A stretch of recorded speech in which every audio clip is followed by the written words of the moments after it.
Dan juga pertanyaan ataupun aspirasi dari masyarakat Provinsi Sumatera. Debat calon gubernur dan wakil gubernur Sumsel yang dilaksanakan di Hotel Windam Palembang dilakukan dengan pengamanan secara maksimal.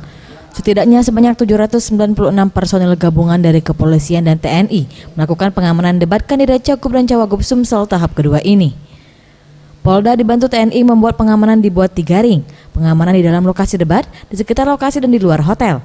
Pengamanan secara ketat harus dilakukan untuk menghindari hal-hal yang tidak diinginkan. Seperti di pintu masuk hotel, dipasang pintu metal detektor dan X-ray.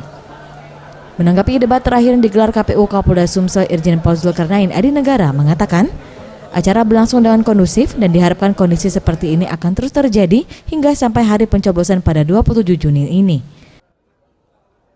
Dengan sangat kondusif dan mudah-mudahan ini mencerminkan bahwa sampai nanti pencoblosan dan pengumuman hasilnya pun akan kondusif ya.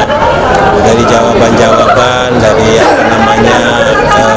pernyataan-pernyataan pasangan calon pun sangat kondusif dan membangun sangat konstruktif untuk Provinsi Sumatera Selatan. Jadi saya melihatnya bahwa ini sebuah kondisi yang bagus bagi kami dari segi keamanan, dan kami berharap ini juga terrealisasi pada saat nanti pencoblosan maupun pengumuman hasilnya. Tim Liputan Sriwijaya TV.